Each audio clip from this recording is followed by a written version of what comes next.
Oh, kiss daw, mama. Kiss. Kiss. Guys, hindi madali. May nagtanong sa akin actually kung ano bang difference ng Italian in-laws versus sa Pinay in-laws, Filipino in-laws. You think I'm not capable of taking care of you? Char. Sinabi ko talaga yun sa kanya. Bash! Agalit ako. Sabi ko, sa tingin mo wala akong capability na gawin yan para sa'yo. Kumbaga past that stage na sila eh. Kung may asawa na sila, i-hand over mo na sa asawa, di ba? Para saan pa? Ano bang titulo ko sa buhay? Cha! Arte! Cause you glue all the pieces back together. Yeah, you take all my wrongs and make them better. Yeah, you're making me wanna try forever. I feel so free. I'm a sweet baby. Good morning! Magandang umaga! Good morning, guys. Happy Tuesday. Beautiful morning. Kababalik lang namin ni Alex sa labas from the outside world. Kami nag-konting grocery and konting walk, but hindi kami tumagal sa labas kasi kasi super duper mahangin. Malamig yung hangin, kaya it's not very nice. Pero the sun is out kahapon, Monday. Super lamig naman and super raining. Rained all day yesterday. So, sabi ko kanina, it's time to walk. Bilang kahapon hindi kami nakapag-walk. How are you feeling? Hindi nyo makikita si Marco today because hindi nyo siya ma-recognize. Ang ingay ni Alex. Hindi nyo ma-recognize si Marco kasi isa siyang... I am at the most handsome moment of my life. Oh, yes.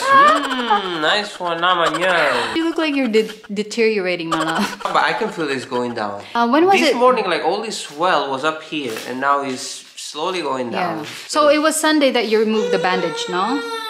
And so, nung ni-remove namin yung bandage, that's when parang yung blood and liquid kinda... But it was only today na nag-swell yung... It's gonna go by today, babe. Yeah. Ingay ni Alex, hindi ako makapag-vlog. So, today lang siya nag-swell. Kahapon, Monday, hindi naman siya nag-swell. So, mga siguro kagabi, nag-start na yung swelling ng kanyang... Pero hindi daw masakit. Ano lang, feeling ko, lang yun, parang liquid sa kanyang ewan. Hindi ko maintindihan. Pero hopefully, it's normal. The good thing is, or the important thing is, hindi siya red, saka hindi siya masakit. So, yeah. I think it's just... parang face ng stitch. And the stitches, ang pangit ng stitch na ginawa nila. Straight siyang ganon. Nilinis namin eh. So, isang straight siyang ganon. Tapos mahaba, parang ganyan kahaba. So, ewan kung ano magiging itsura niyan. Tingnan mo itong batang to. Come on, let's walk! Whee! Parang ka naman lasing maglakad, Alex. Alex took his first walk ng first birthday niya. Kailan ba siya nag-birthday? Hindi ako nag-vlog noon eh. Noong Friday. He took his first walk. In-upload ko yun sa Instagram kung hindi niyo ako fina-follow sa Instagram. I-follow niyo na ako kasi mas active ako doon. Pero, I haven't been active for a while. Hindi ako naging active yesterday. Kasi, may pinagdaanan tayo. Punta ko sa inyo later, pero hindi naman siya ganun kalala. Come on, let's go! What's wrong? Ano oras na ba? It is currently 10:57, mag-11 na. Pero hindi ko muna ipagnanap si Alex kasi gusto kong i-stretch yung niya. Stretch yung wake time niya sa morning kasi dapat hindi ko siya pinapatulog ng 11. Kasi pag gising niya ng 1 p.m., gising siya until 8 p.m. kasi 8 p.m. yung bedtime niya. By 6 p.m. or by 5, 6 p.m., cranky na siya. Isa siyang Godzilla. So, sabi ko, you know what, I'm gonna move the nap para, adjust natin yung nap niya para hindi siya super cranky. Do you want water?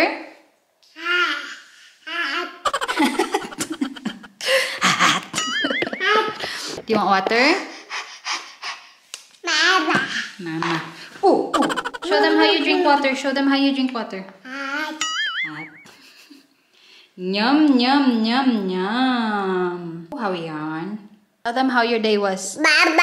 Baba. Ang kudamo. Manang-mana ka talaga. Italiano ka talagang bata ka.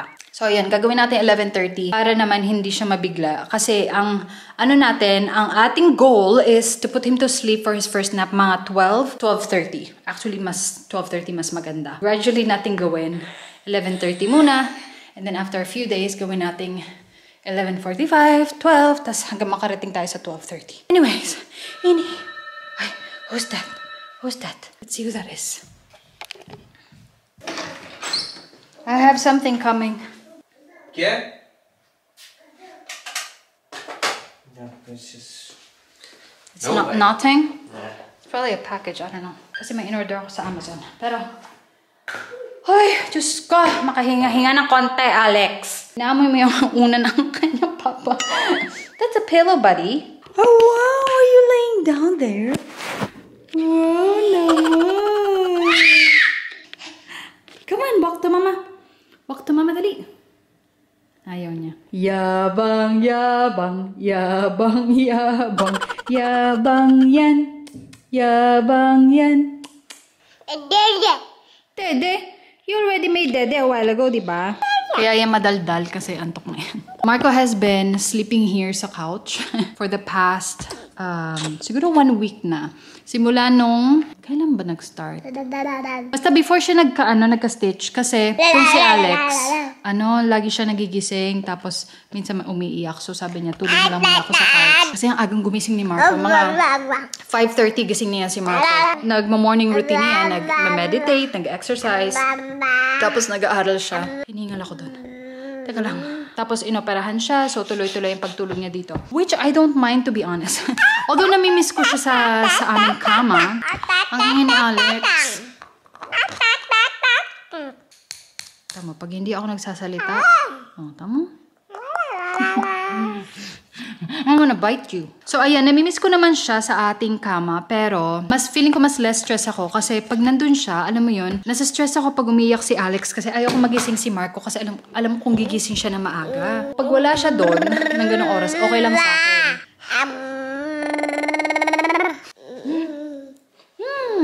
Ligo ka, nak. Ko maalala kung kailan kalas na naligo. So it means matagal-tagal na. So paliguan ko muna siguro si Alex tapos prepare natin yung lunch natin. Mag-ano lang ako, maglulupini lang ako.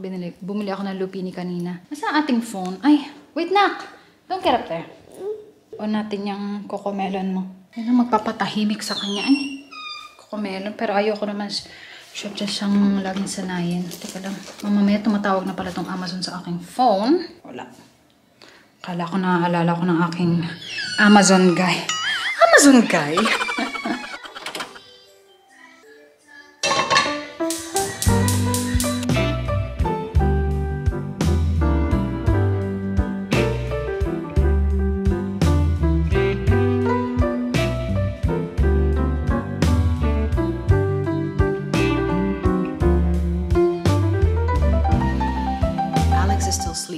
Napatulog ko siya ng mga 12 na yun. So now adjust natin. Anyways, kakatapos ko na mag-edit and I also uploaded it na sa ating YouTube. Yesterday, hindi talaga ako active kahit saan. Kahit sa vlog, hindi ako nag-vlog yesterday. Tapos, hindi rin ako active sa Instagram, which is very unusual kasi usually lagi ako nagpa-post doon. Ay, may pinagdaanan lang ang lola nyo.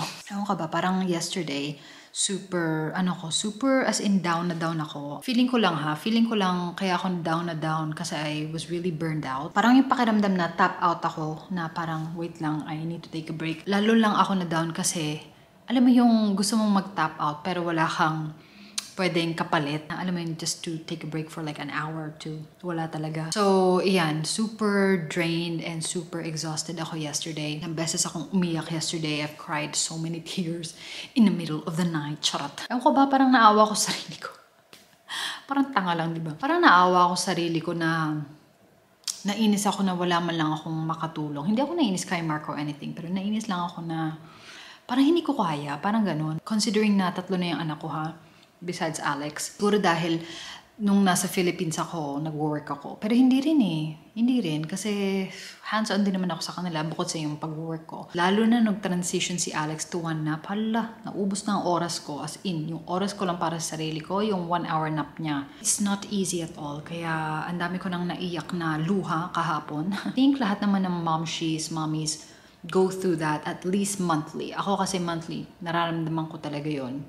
And siguro, mali ko lang din kasi wala akong ginagawa, I guess, to help myself out. Kahapon, di ba, naramdaman ko yun. So, obviously, pansin ni Marco kasi nakasira talaga ng mood ng buong family. Pag yung nanay is super down na down and wala ka sa, alam mo, ulirat. Papansin talaga nila, as in nakasimangot ako maghapon talaga kahapon. And syempre, napansin ni Marco, so tinanong niya ako, nag-usap kami, tapos sabi niya, mag-hire na lang tayo ng babysitter. Kahit ano mo yun, 1 oras, 2 oras lang, para magawa mong gusto mo sa bahay or gusto mo mag-relax, gusto mo magpahinga. So, syempre, pabor naman sa akin yun kasi at least may maging katuwang ako or at least makapaglinis ako ng bahay kahit 1 oras lang, makapagpahinga ako. I'm thankful na, alam mo yun, nagawa ng solution ng aking asawa yun. Marami na kami na-contact na babysitter, pero alam mo yun, para sa akin, parang, ayokong ibang tao mag-alaga kay Alex. Parang tanga lang, di ba?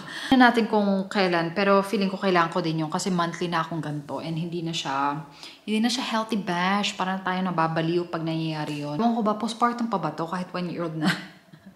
1-year-old na aking Junakis. Anyways, dumating na ating Amazon goods. Pakita ko lang sa inyo. Tinanong ko sa inyo sa Instagram kung ano ba magandang sunscreen sa ating fest bilang tayo ay laging nasa labas at wala tayong protection sa ating mukha. So, majority of you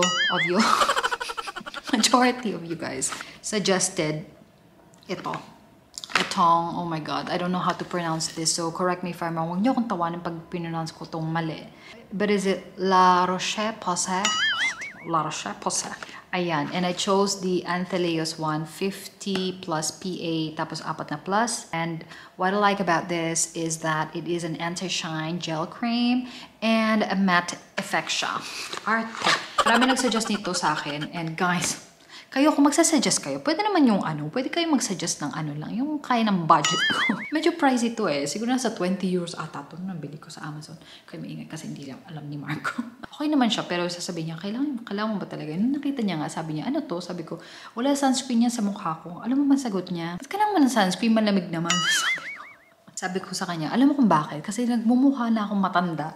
Kakakuha ng sun sa aking mukha. Hindi ko siya itatry kasi meron na tayong makeup and so bukas na lang natin tong gamitin. And bumili din ako ng concealer. Ang usual na ginagamit kong concealer is yung Maybelline. Kaso naubos na ating Maybelline. So bumili ako ng NYX.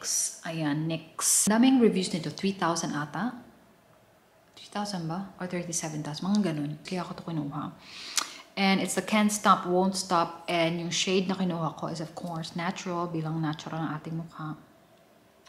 And ayan, try ko nga siya ngayon kasi kinuskus ko ang aking mata and I forgot na meron tayong mascara. Ubus na kasi ang aking Maybelline. I have been Maybelline, loyal ako sa Maybelline. Usually, my makeup is usually Maybelline. Pero sabi ko, you know what? Let's just test the waters. Test other things. Anyways, try natin to. Sana okay lang yung kulay niya. At hindi siya super light. Kasi, parang feeling ko lang na super light ako. Okay naman siya. Nag-blend in naman siya sa aking balat. Blatching. Try nga natin. Nawa ko kay Marco kasi maga-maga yung fest niya. Pero kalahating fest lang naman. Sabi ko, nag-nap kasi siya dito. Sabi ko, baka pagising mo kalahati. Yung kabiyak, maga din. Sabi ko, at least balance na siya. Tignan na natin to. Wala akong blender, wala akong sponge. So, gamitin na lang natin tong ating daliri na binigay ng Diyos. Sana magustuhan ko siya kasi din to 8 euros din siya. Feeling ko mas feeling ko mas nag-blend siya kaysa sa Maybelline. Or feeling ko mas makapal siya. Tama ba ang Hindi ko alam mga wording ng mga makeup na yan. Wala ang aking eye bags, yun lang gusto kong sabihin. Parang ang naman. Parang may mali. Kasi may salamin dito ay gamitin. Ay, bakit ganon? Bakit parang hindi bagay sa akin yung kulay? Kailangan ko lagyan ng ng foundation. Ayun, foundation. Pero ayan, okay naman siya. Ayan, gising na ating Junakis. 2:40 na. Ang oras na. Lunch mo, merienda. Hi! Sayo. Wait, let's turn this one off.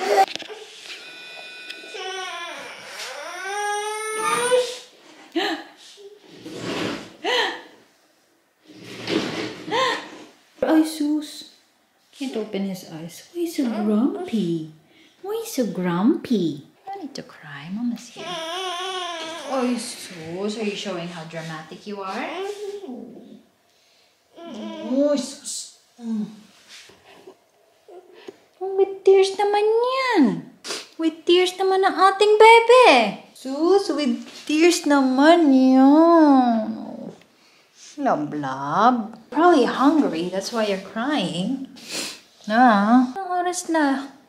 Ano na? Ginawa mong gabi ang araw? Buchitang! Buchitang! With tears naman yan. Iyak-iyak niya na. With tears naman yan. Are we gonna cook your food? Ang petsa na Alex.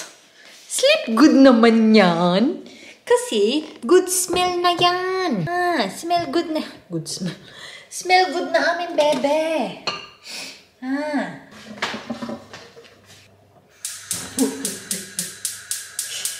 Diyos ko, ang haba ng batang to. You're more than half of mama. How is this possible? Let's see nga. Wee! Wee! Sana ganyan ang mga Sana ganyan ang mga adults. Pag umiyak dahil may pinagdaanan, tapos ngingiti agad-agad na parang walang pinagdaanan. Sana ganyan ang kami, no? No only babies. Only babies do this one. Pag matanda ka na, pag galit, galit talaga. Kahit ilang araw galit.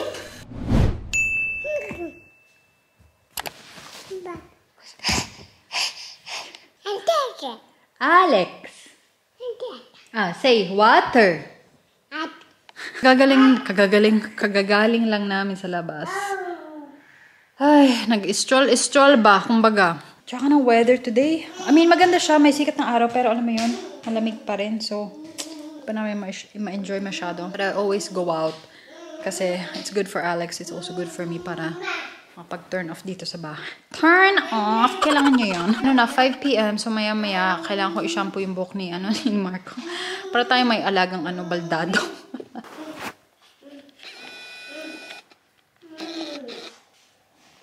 What are you doing? Patawid-tawid kang ganyan? Aba, yabang. Ay, sus. Oh, iyabang ka, yabang. Yes, you're yabang. Are you a Mr. Mayabang? Ay, zoom in pa. Are you a Mr. Mayabang? Mamayang gabi, for dinner, punta kami sa bahay nila, in-laws nila, mother-in-law. Hindi kami pwede lumabas today kasi nga yung isa dyan mag-aamok. Baba. Yes, your baba is mag-aamok ka, no? Aba. Yes. Are you talking? Are you talking to them? Alam niyo ba guys, para kaming, hindi naman nagtalo, pero naggalit kay Marco, pero nagtampo ako sa kanya at ng very, very hard. Nung linggo, tinanggal niya na yung bandage niya. Tapos sabi niya sa akin, magsha-shampoo ako siguro bukas, which was Lunes. Tapos, kausap niya yung mama niya sa telepono. Binanggit niya sa mama niya na tinanggal ko na yung bandage, Kemerut. Tapos sabi na mama niya, sige, dalhan kita ng gauze, yung patch. Tapos sabi ni Marco, sige, papadala. Tapos binanggitin ni Marco, pero kailangan ko siguro muna mag-shampoo.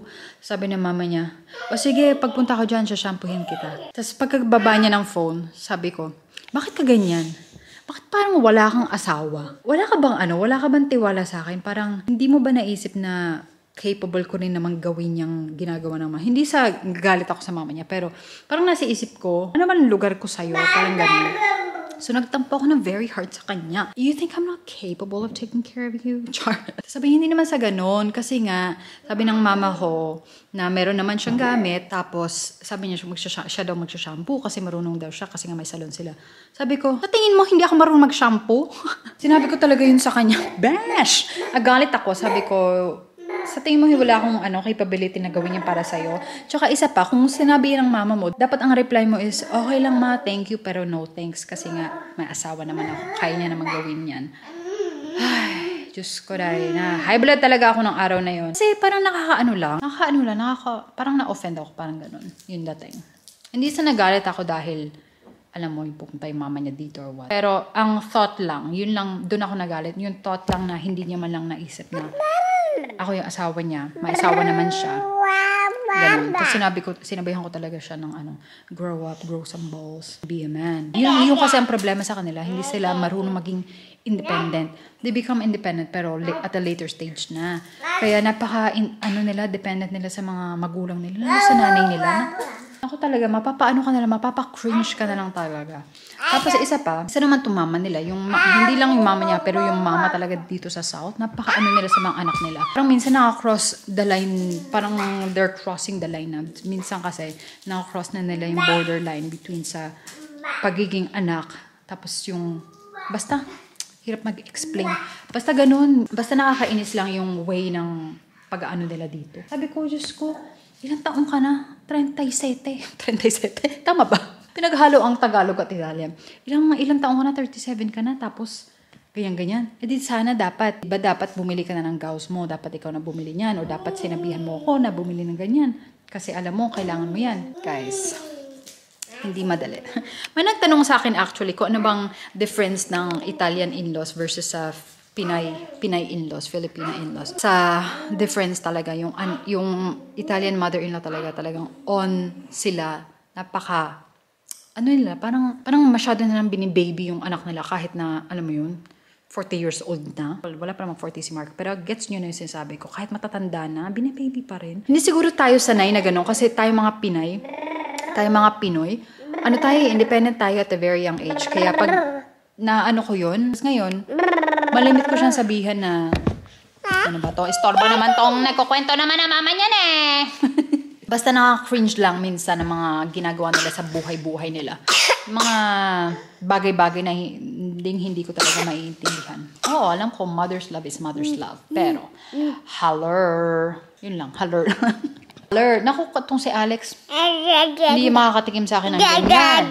Tutulungan ko yung maging independent talaga. Kailangan niya matutong maglinis, kailangan niya matutong magluto, kailangan niya matutong may hugas ng plato. Si Marco naman, in fairness naman kay Marco, hindi ko naman binabash yung aking asawa, pero in fairness naman sa kanya, natuto na siya magtulong-tulong sa bahay kagaya kagabi. Tinulungan niya ako maghugas ng plato habang nagsasabon ako siya naman nagre-rinse. So, malaking tulong na yun kung ganun, di ba? Tapos, nung habang naghuhugas kami, sabi ko sa kanya, siguro, never in your papa's life naghuhugas ng plato yun, ever.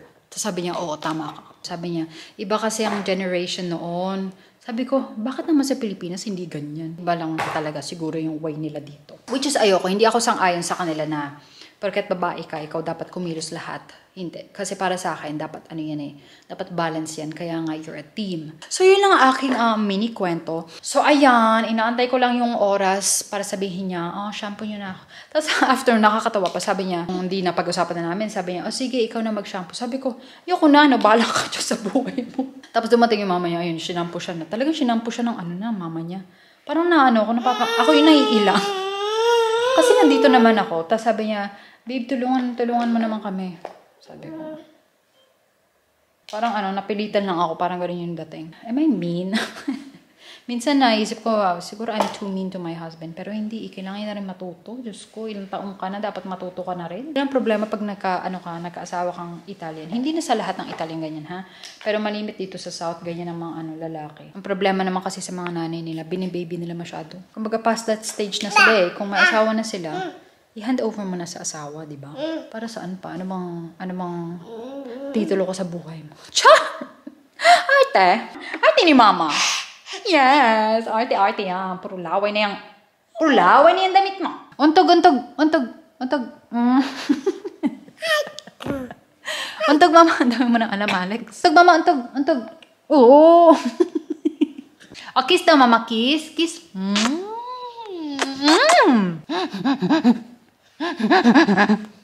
Gigil ako sa'yo. Shampoo time. My love. Ay, magpakita ni Marco. You won't recognize Marco anymore. I think it's only for, I would say 2 days. Maximum 2 days.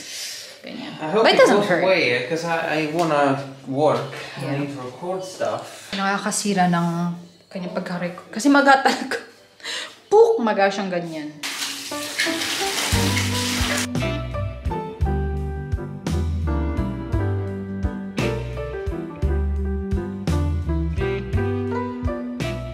Babe, can you pull this one out? Thanks. So you're gonna change into your pajama anyways. Guys, we just got back from my in-laws. Grabe naman si Art. Pause mo na. Marco's face is still swollen. Yeah, medyo swollen pa yung ganto niya. But anyways, ayan, end ko na yung vlog. We're just gonna watch. Alex is sleeping na. 9:24. And ang pinapanood namin is Walking Dead. Alam ko napanood na namin to. Actually, napanood na namin to sa Philippines. Pero inulit namin kasi until what episode were we on? A season before? I don't know. 5? Season 5 lang. Tapos wala natin, hindi namin tinapos. We're watching this on Disney Plus. Anyways, yun lang ang ating vlog for the day, guys. Sorry, because I know I haven't been ending my vlog really great. So, and ko na this one. Thank you guys for watching. We'll see you on the next video. Please like, subscribe. Like, subscribe, like, subscribe, and share. Thank you guys for watching. I'll see you guys on the next one. Good night. Bye. 'Cause you glue all the pieces back together. Yeah, you take all my wrongs and make them better. Yeah, you're making me wanna try forever. And I feel so free, oh my sweet baby.